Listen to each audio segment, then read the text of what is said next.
Hello class, I want to make a quick video on a little extra credit I got planned for you on a CMU and isometric section view of a block basement. So after I've already got the assignment completed, here's sheet 1 of 2 and here's sheet 2 of 2. We're going to add a few things to it. First of all, to get some extra credit, we're going to add a pest control system, a pest shield, termite shield. So I'm going to give you a little background on that. As far as, let me show you, foam plastic, and we're talking about, this is the IBC, International Building Codes. Let's see, sill plates and headers. Foam plastic may be permitted or sprayed or applied, okay, on a sill joist, below the sill joist, just on top of the concrete, finished concrete foundation wall. We talk about termite damage. You use the foam plastic in areas very heavy termite infestation probability shall be in accordance with section R318.4. So we can kind of zoom down to 3.18 for foam plastic protection. And they're saying that there's certain things where you don't have to have it, okay? You can use it, but certain structure members of walls, floors, ceilings, and roofs are entirely of non-combustible material or pressure-treated wood, in addition to the requirements of section R318.1, an approved method of protecting the foam plastic and structure from subterranean termite damage is used, and on the interior side of basement walls. So I've got some images here too. Let me find them. Let's see. Right here. Notice that really all it is that you put together. Don't let me zoom in very well.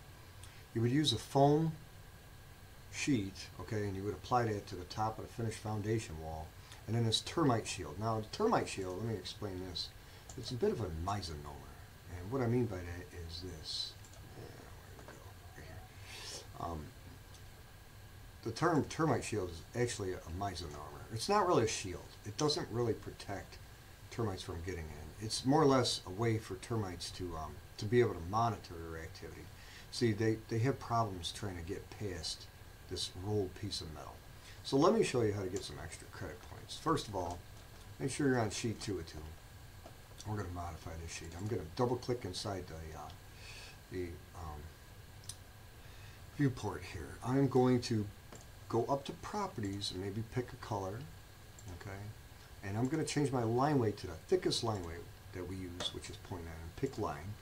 I want to draw a line across the top of the finished foundation wall, bottom of sill, but then I'm going to continue drawing a line at an angle. So I hit tab, and 90 plus 10 is going to be 100. I'm going to type 100.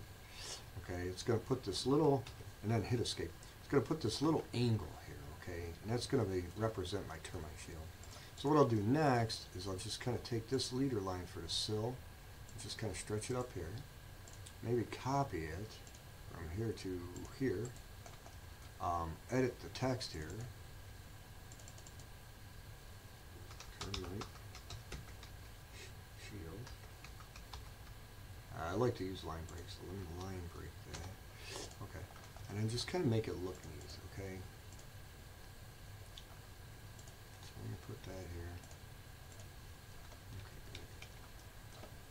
Okay, the other thing to get extra credit, this concrete slab, really it needs to have a wire mesh in it. Wire mesh, if you have a thin crack, will keep it from expanding, okay? Rebar, that is more or less for heavier loads, okay? So I want to draw a piece of wire mesh. I might choose a different color, okay? And then just pick line command, find a midpoint of my expansion joint, and just draw it out straight like that. But that wire mesh does not need, whoops, how'd I hit F1? That wire mesh does not need to be directly against the wall. So we're actually going to move this back a few inches, like maybe 2 inches, 3 inches, something like that. Next, let me kind of modify my leader lines here. Let me take expansion joint, just kind of raise that up a little higher, and maybe copy it from here. Let's see. Copy that from the midpoint here. Control right mouse click nearest I don't know, somewhere maybe here. And edit the text. I'm just going to put wire mesh. Wire mesh. And then just kind of stretch things and clean it up a little bit. That looks about right to me. Just look, well, I could come up a little bit higher. Make that match with the landing. Or bring this landing down a little bit lower. Okay, that kind of makes it match a little bit better there. Okay, that looks pretty good to me. Let me kind of slide this down a little bit. I think it'll look better. I like that. So, okay. Last thing to do is I'm going to actually reference the IBC. So I'm going to take this notes table, move it up a little bit, double click on it, click on my row. It might be easier to do this in model space. Move it up here, right? I want to add a row, but let me go to model space here. Let me activate that. Right click, row. I'm gonna add a row below, insert below, and then let's see. Let me check my text. Oh, okay, good. And then let me use justification ML. That's good too. And we'll type in pest control.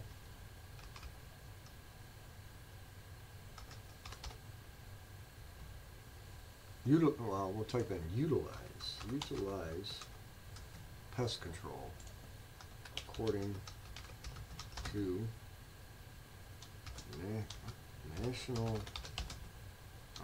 international building codes. Utilize pest control according to international building codes.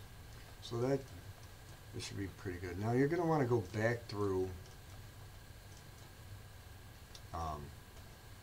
printing process, and there's another video on the printing process, but let me kind of move this down a little bit better. I think it looks better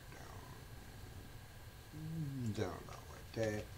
Okay, so utilize pest control according to international building codes. So that's good. So that way the contractor puts the stress on them. They've got to come up with the proper building codes, or actually you could even just put building codes. Drop the word international. Every local municipality has their own codes, so actually that looks better. Utilize pest control according to building codes. Okay, so that looks pretty good. And for that, I give you an extra 40 points. Thank you, good luck, and let me know if you have questions.